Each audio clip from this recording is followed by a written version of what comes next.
just a few days, and still could be accommodated along the title, which in practice is about positivity constraints.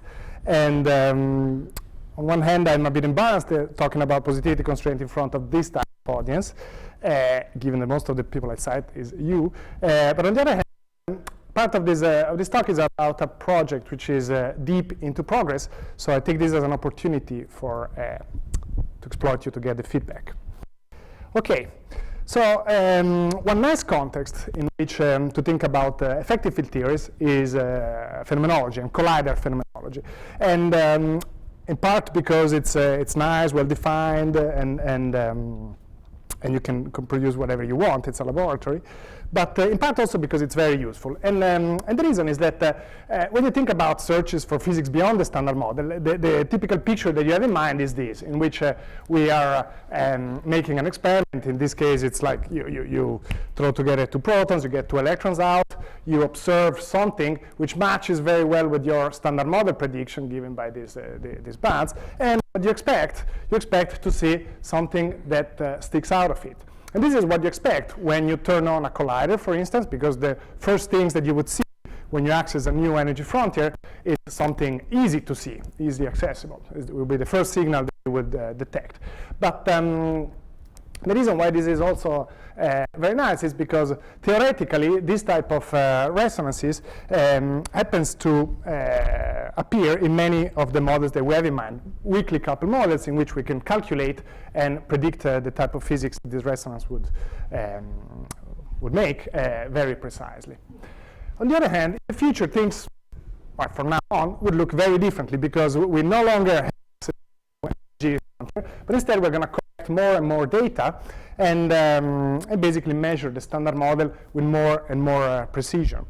And this gives us access to a new way of exploring the standard model, which is not by searching for these resonances, but along something called standard model precision tests, which basically consists into searching for tiny deviations from the standard model prediction.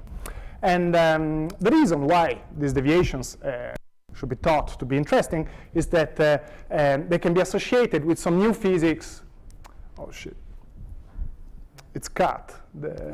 I actually had the entire BSM prediction, the UV completion of the standard model. I will do it later. I'll propose it. Right. Okay. So anyway, this physics is all very nice. The only way we have to access it, because of technical difficulties, is by studying its imprint that has on low energy dynamics that we can analyze through this effective field theory. Okay.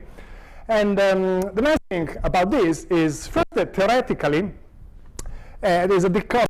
Before we were talking about weakly coupled things, right, sharpened things. Well, here we're more talking about strongly coupled dynamics because it turns out that these effects are enhanced if the new physics has a strong coupling. These effects are proportional to the coupling. That the bigger it is, the bigger these effects will look like. Okay, so weakly coupled to strongly coupled, a new regime. And experimentally, these things are fantastic in the sense that they are very hard, very challenging.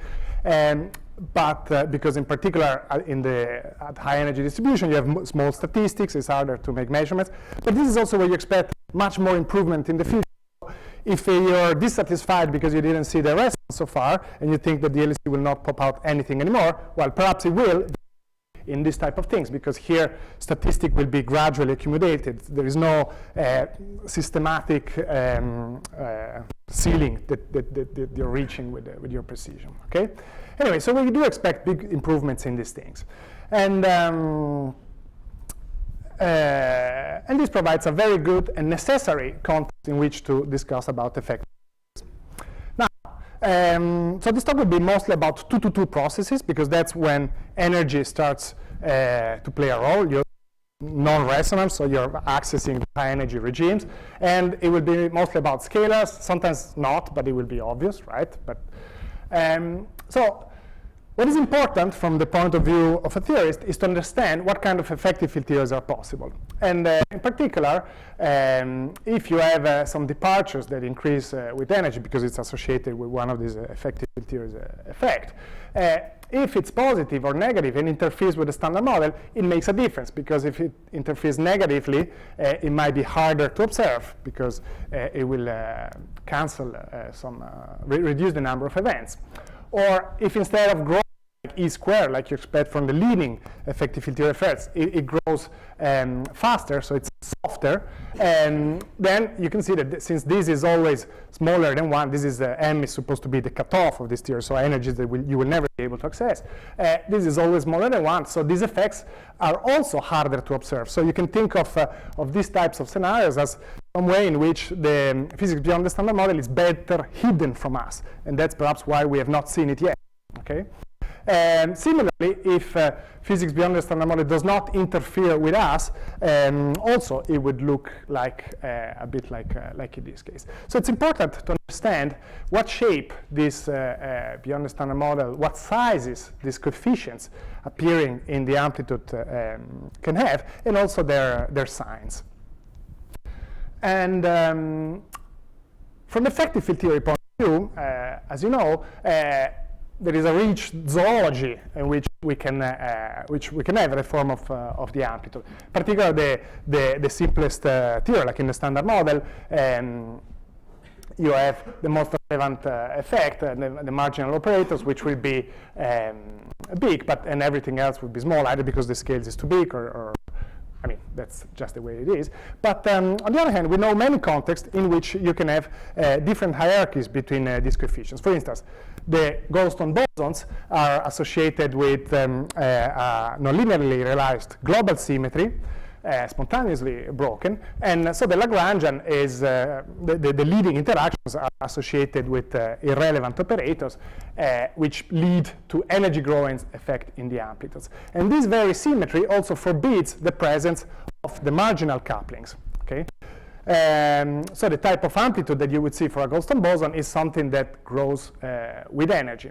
And here I call G star a strong coupling generically. When you see G star, it's just big. Okay. Because I have in mind, as I said before, that the type of physics we're interested in comes from a strongly coupled sector. Most of the experiences we have, this type of symmetry is never exact, is typically approximate, and in order to think of this symmetry as something useful, right, you must be in a limit in which the breaking is small. So for instance, in this case of the Goldstone boson, we can break them with some more relevant operator, like lambda, and we're led to think about pseudo-Goldstone bosons in which the Goldstone boson nature is manifest only at high energy, when these guys really start to interact strongly with each other. While at small energies, because the perturbation is associated with a more relevant operator, you would feel like you would just be sensitive to the perturbation. This is what happens in pion physics, but also in models of composite Higgs that somehow betrays. It looks like the standard model now, but if we are able to access enough energies, we will see that the Higgs is in fact a composite particle. And this trend can go on. For instance, Goldstinos, the Goldstone associated with spontaneously broken supersymmetry, the first interaction is associated with dimension 8 operator. So in the limit in which the symmetry is exact, you have the first two coefficients in your amplitude that vanish, and the amplitude starts only with energy to the 4 effects. And we can actually go on and on. In fact, the Galilean, as many of you know, the first, it's associated with this non-linearly realized symmetry that implies that the leading effects go like energy to the 6, ping, and on and on. And you can have extended shift scenarios proposed by Hinter, Bickler, and Joyce. That is just a generalization of the Galilean in which your effective field theory start at an arbitrarily high power of energy. Okay? In fact, another context in which this happens is that you can imagine a higher spin particle just below the cutoff. I call the cutoff lambda, and M the mass of this higher spin. So imagine that you have a separation of scales between the cutoff and this particle. This particle will interact, for instance, with scalars through their higher spin currents, which has many derivatives, and J derivatives, J the higher the spin of this particle.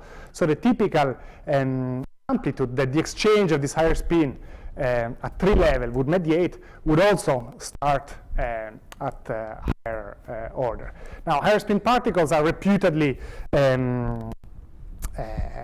unfamous because they're when they're coupled with long-range interactions like gravity, and they are massless. In fact, there are bounds of all sorts when they are coupled to gravity, or when their mass goes to 0, or even if they are electrically charged. But we can still assume, at least for the phenomenological purposes that I'm talking about, that we are in a regime where we're very far from the Planck scale, so we can assume that gravity is negligible, and we are also way above the massless limit, and we can still think that perhaps it is possible to have a separation of scale of this type, so that this scenario is realized. In fact, as an effective field theory, the type of effective operators that it generates, those with an arbitrarily, with a higher spin symmetry, are always protected just because of the higher spin symmetry. So it is natural to have, similarly to these symmetries, it is natural to start at a higher level. You can see it also from the point of view of the effective field theory generated below M. I wanted to say. You don't need the higher spin picture, but it's nice, and I will get back to it later. Okay, so the question that I'm interested in is whether these nice scenarios that I explained now are in fact plausible from the point of UV dynamics. And in the first part of the talk, I will focus on 3-level effects. So my amplitudes will all be at 3 level, and then I will have some comments about physics at loop level. So at 3 level, the amplitude for scattering of a particle looks, of 2 to 2 scattering looks more or less like this. And this type of question about energy running and the power of energy running, there is a nice framework to address this, which is dispersion relation, which relate the real and imaginary part of an amplitude, and somehow they constrain their possible running, right? And the way they are set up is to look at the amplitude in the t equals 0 forward limit. The amplitude looks more or less like this, and for a unique scalar, you see that there are some terms which, just because of the symmetry of the scalars that we're looking at, the exchange of the external legs, we have this form that are proportional to t. So some of the terms actually are not there in the forward amplitude. Okay, so the tools to study this dispersion relation and various energy growth have been developed by many of you guys in the audience, and they relied on just a small set of very broad UV assumptions about analyticity, crossing, unitarity, locality, then somehow enable you to create a UV and infrared connection. And the way it goes is that analyticity allow you to study this amplitude in the complex plane for S. And particularly in this complex plane, the amplitude is assumed to be analytically all over the place, apart from some branch cut, which in my 3-level ansatz are only associated with the exchange of particles in the UV. So the non-analyticity is only outside of the effective field theory regime. That's basically justified by the presence of these ansatz. Crossing relates this part of the plane with the other side.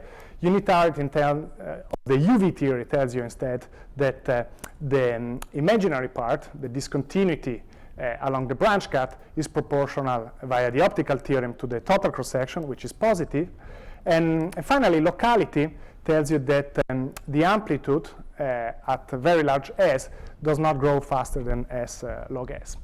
Because of this, we can study, instead of the amplitude divided by a polynomial, at least of degree 3, which allows you to throw away the contour of infinity. And what you're left with is some residue at the origin and the integral over the branch cut, that we said it's positive. The simplest polynomial, which is just s to the n, the residue and 0 is just the coefficient of one of these terms, the ones that are left in black, and this dispersion relation tells you this is positive. This is basically what is a well-known from this paper. And okay, so what does this teach us? It tells us that it doesn't tell us anything about energy growths smaller than 4. So, for instance, operators, marginal operators or the standard model are not affected by this type of constraints. Neither are energy square growing effects. On the other hand, the coefficient of e to the effect must be strictly positive. For instance, the Goldstino, the leading interaction has to come with a positive coefficient with respect to the interaction term, and that's exactly what happens in yes? The order is e squared for a single scalar, the amplitude is 0, exactly, sorry. It's yeah, I have later some other, but yeah. And, but it does something more interesting, that any nonlinear symmetry that basically forbids the term e to the 4 cannot be exact. So it must always come with its little perturbation. But how small the perturbation is, that's arbitrary. In fact, for instance, the Galilean, which normally it's a massless theory, the mass term is not allowed because of the symmetry, the non-linearly realized symmetry, but we can perturb it by a small mass, a small amount, and now the residue that I talked about before is in fact proportional to this mass and is positive. So the Galilean in perturbed by this very small effect does pass this positivity bounds, and indeed when the mass goes to 0, this becomes 0, and the Galilean does not. So small perturbation is enough. Now it turns out that the tool that I exploited here, just by putting a polynomial s to the n, can be refined a little bit, and in fact we can have a more general polynomial that divides our amplitude in this dispersion relation. And the only requirements that this polynomial must fulfill is that at high enough s, it grows fast enough in order to kill the contour at infinity, and that it must be positive along the positive branch cut and negative along the negative branch cut. For instance, a polynomial of this type, s times f squared plus r squared, where r is a real number, is a perfectly valid polynomial that fulfills these conditions. And now the residues are no longer concentrated in 0, but they are also in plus IR and minus IR within, if I take R smaller than the cutoff of my effective field theory, is within my effective field theory. So I can use the ansatz I started with, and now the sum of the residues is equal to this expression. And if the Z1, Z2, and Z3 are these three residues, A is the amplitude, P is this polynomial, and and this has to be positive, right? Because it's again equal to the integral over this branch cut. And if I use it on these ansatz, what do I get? I get this expression that C4 has to be bigger than R squared over M4. R is, as I said, where the poles are, and I get similar expression for all the CI bigger than 8. Okay, so when you look at this, well, R, as I said, is like an energy square. You can think of this as an energy square. The first thought that you have is that, okay, this expression is just the validity of the effective field theory, because that's exactly like, I mean, I have a lower dimension coefficient that has to be bigger than a higher dimension coefficient times the appropriate energy suppression that you have in an effective field theory, that this is typically smaller than 1 for your effective field theory to be valid. Okay, higher orders are smaller, fine. Now, however, when I told you before about symmetries in the effective field theories, there was one possibility that was allowed for and was also compatible with the positivity bound I mentioned to you before about a small perturbation. And the situation is this, in which it's similar to what we already looked at with the pseudo-Goldstone bosons, right? That you have a situation in which there is a gives you an energy, right?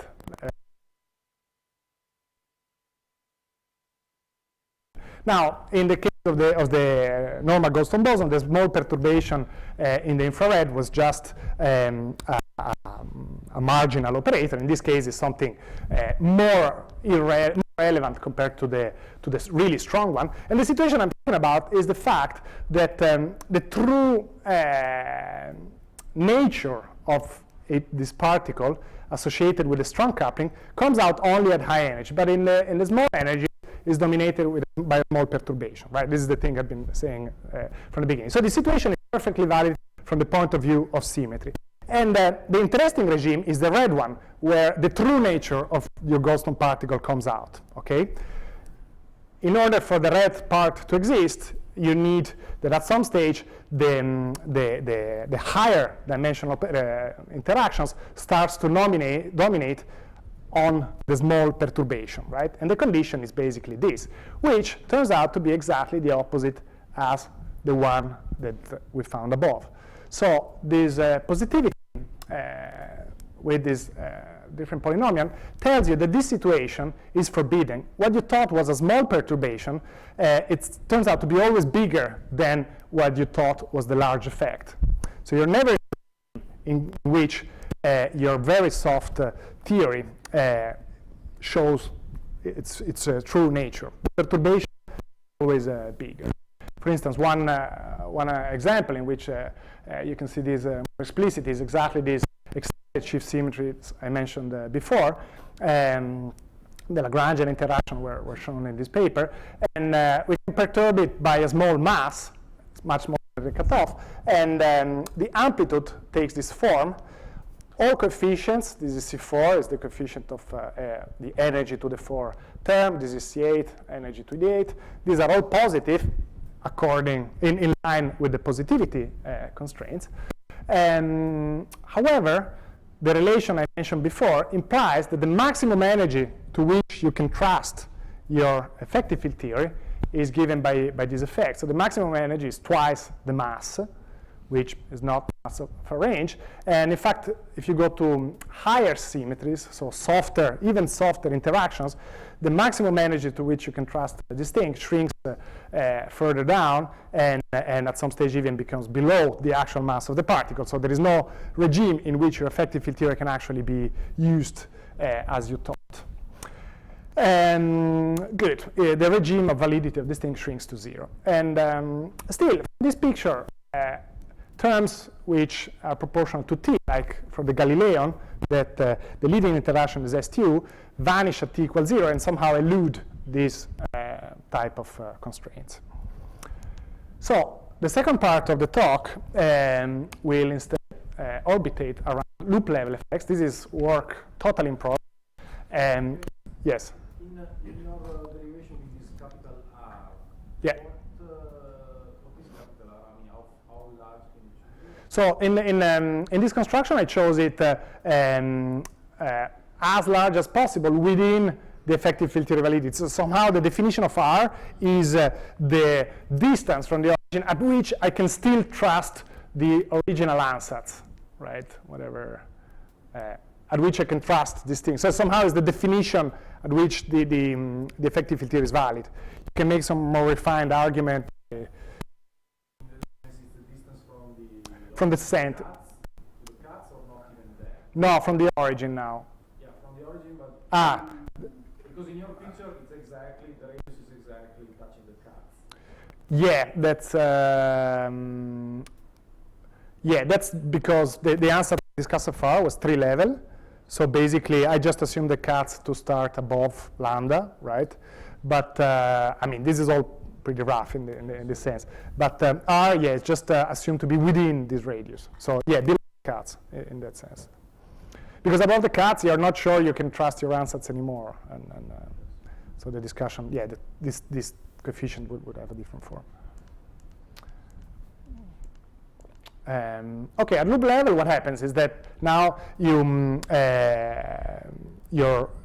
analytic structure would also be affected by loops, including the small particles. So the branch cuts shrink within the regime of the effective field theory. They are in fact calculable, and particularly the limit m equals 0, the upper and the lower part of this complex plane, they get disconnected, and this can be addressed by putting a regulator, a small mass, or in fact actually studying a rather different object, which is this arch, the integral along this circle arch.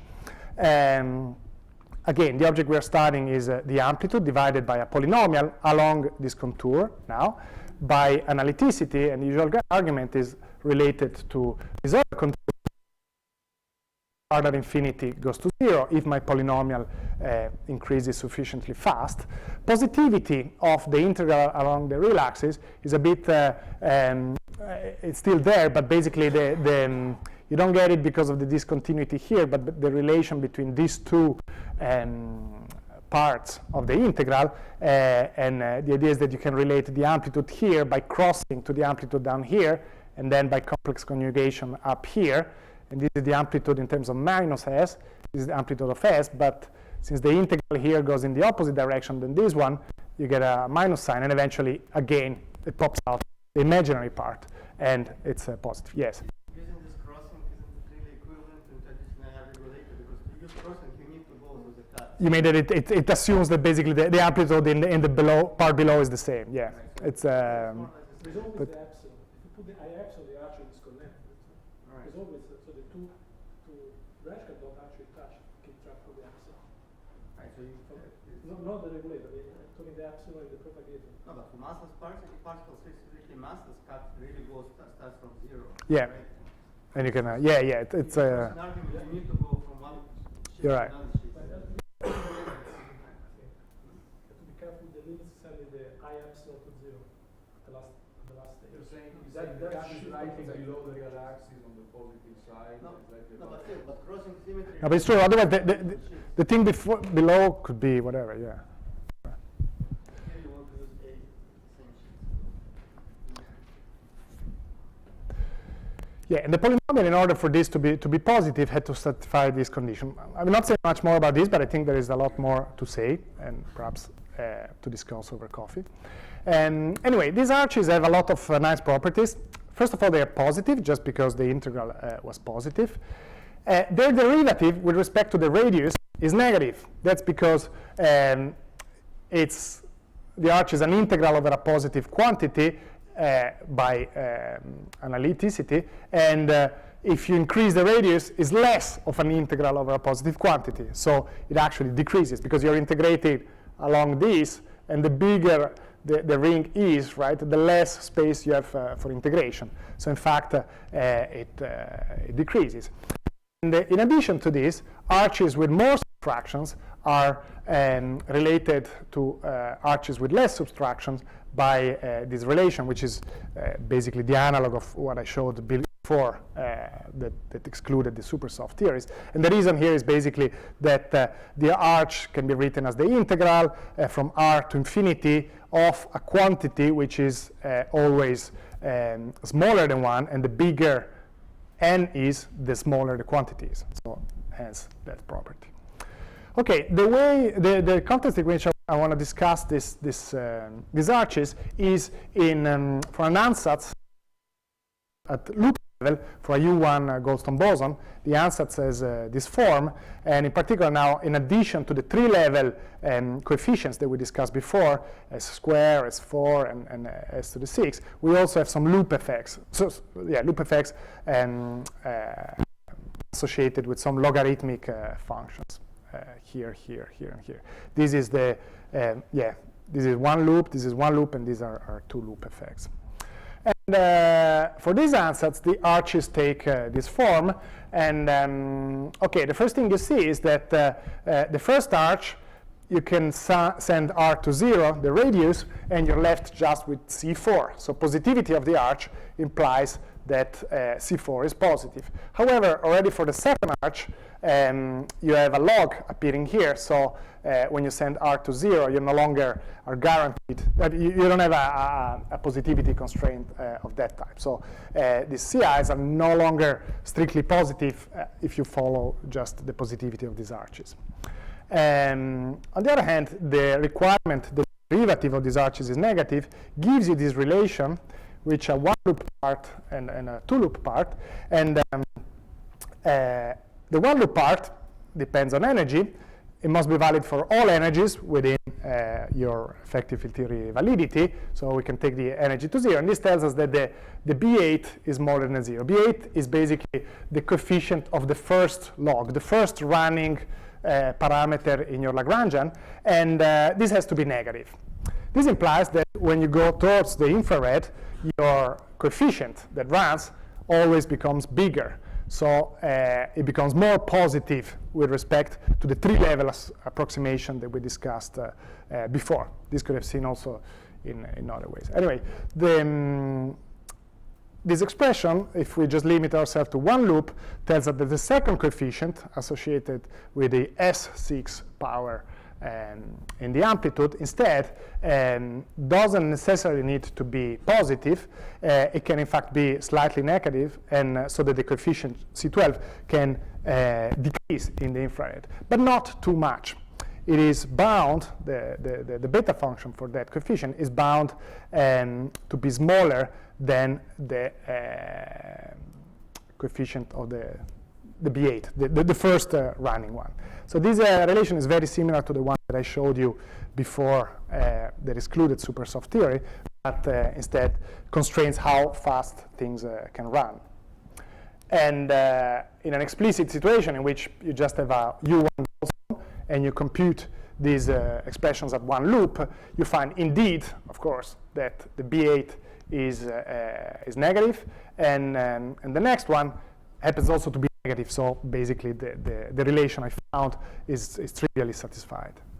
So can you go back to the relation? So there's a ratio of a coefficient and energies with 4. Yeah, you can look, yeah, this is perhaps misleading, but here, yeah, B8 minus smaller than 0. So this is more bound on the maximum energy rather than the coefficient. No? well, the way I like to see it, by the way, sorry, here I did the bad thing of changing notation during the thing. This is in units of m, of course. I mean, you can think of this energy over m, right? And so a bound on the energy, yeah, you can phrase it as you say, a bound on the energy up to which you can trust your effective field theory. So again, it's of that type. Yeah. Right. So it's this is in both cases is trivially satisfied. But one thing that you see is that in this coefficient now we have C6 appearing. C6 was the coefficient of the energy to the 6th term in the amplitude, or STU, the one associated with the Galilean, the one we could not say anything at 3 level just because it vanished in the forward limit. Now it enters instead at loop level. And it implies that we can actually put a bound on the Galilean theories, because in the Galilean you have all the terms up to C6 that are suppressed, right? Then you have a big C6, and then you have nothing. But at loop level, you generate higher order terms in an unsuppressed way. So while with positivity we cannot access this guy, is red, right? We can access that one. That's somehow heuristically what is happening. And in fact now we can look at the Galilean. We can again introduce a small perturbation that allows it to pass perturbativity bound, the positivity bounds. But it turns out that the small perturbation again has to be bigger than a loop factor, the actual strong Galilean effect. So in this situation, we do have a regime in which this symmetry can express its full nature, but the regime is small, it's a loop factor. In fact, similar arguments were also used to get information on C2, the leading one, the dimension 6 operator, when it enters into dimension 8 one. And yeah, you can also have some bounds on this type of things with t different from 0 constraint. And this brings me to the last little topic, which is using all these things in the context of the higher spin theory that I mentioned before, and in particular just a higher spin field with J indices. And you can think, the object I want to study is now the 2-to-2 higher spin scattering amplitude. Many of these bounds on higher spin particles the amplitudes that were studied were, for instance, the way that the higher spin interacts with electromagnetism, with gravity, with a scalar. Well, one interaction that is really testing the true nature of the higher spin is its self-interactions. And you can have two types of this self-interaction. Either something which mostly relates to the longitudinal polarization of the higher spin, or something written in terms of the Riemann tensor that is associated instead to the transverse polarization. It turns out that for the case of spin equal to 3, the longitudinal interaction has 3 different coefficients. So we can put a small perturbation in order to pass the positivity bounds. We test all possible 2-to-2 scattering amplitudes with all possible helicity, and it turns out that no, you actually do not pass even the most canonical positivity bounds, just because we now have one perturbation only, right? But we have a lot of helicities on which that give rise to a lot of amplitudes, and all of them have to be positive. Many constraints, somehow this theory fails. But you can think, by the way, yeah, this is represented in this plot by the fact that the blue and red regions representing different helicity amplitudes never overlap. But in principle, you could perturb this theory by a richer type of perturbation, not just the mass term, but something less relevant, and the theory could pass the positivity constraint. So this is not yet conclusive. On the other hand, introducing this argument at loop level makes a big difference. In fact, again, for the spin 3 particle, this plot shows as a function of the interaction, the self-interaction strength of this higher spin particle, as a function of energy. So given a coefficient here, this higher spin particle will have a strong coupling scale, which is given by these lines. So each helicity scattering would correspond to a different strong coupling scale, just like 4 pi v in Higgs physics, for those of you who are more phenomenologists. And these lines correspond to these different strong coupling scales. This one is the strongest, associated with the scattering of just the purely longitudinal polarization.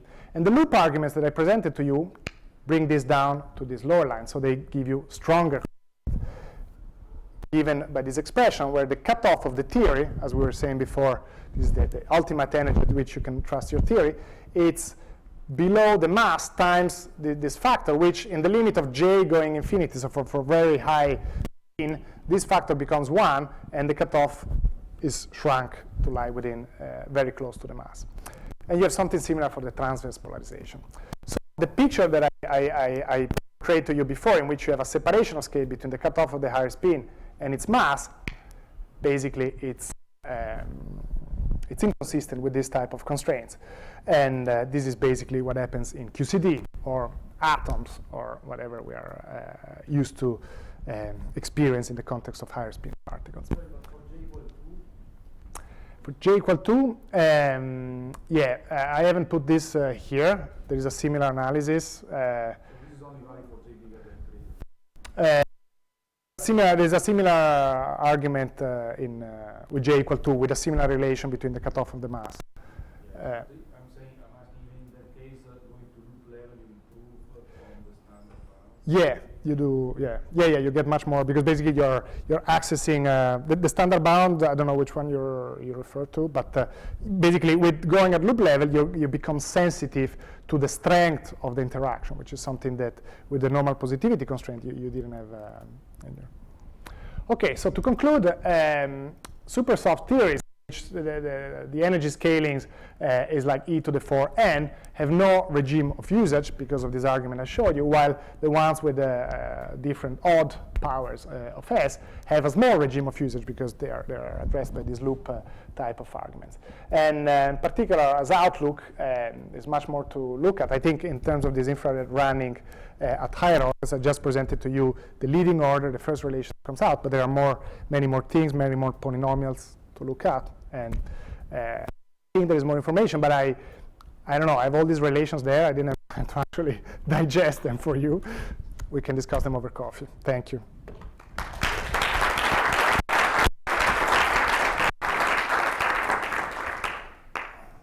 Questions? questions?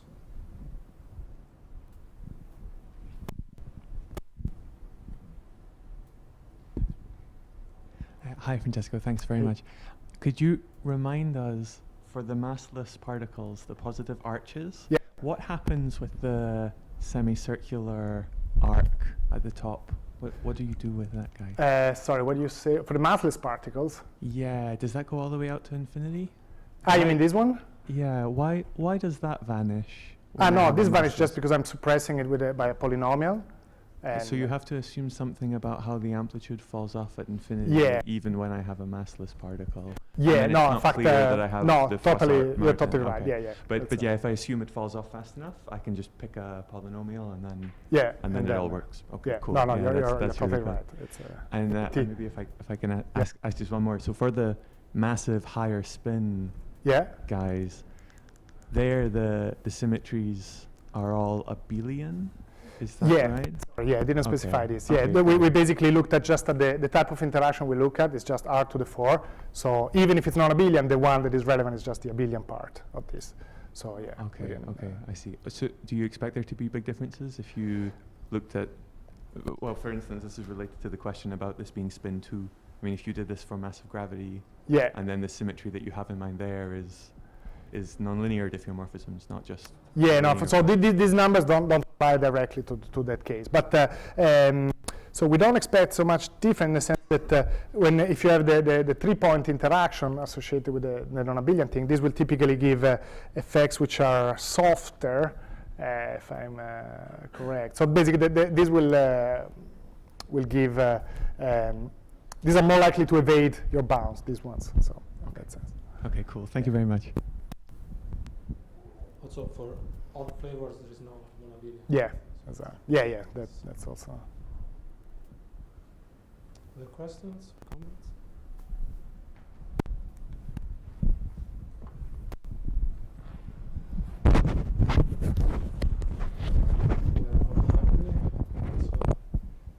Let's thank Francesco again.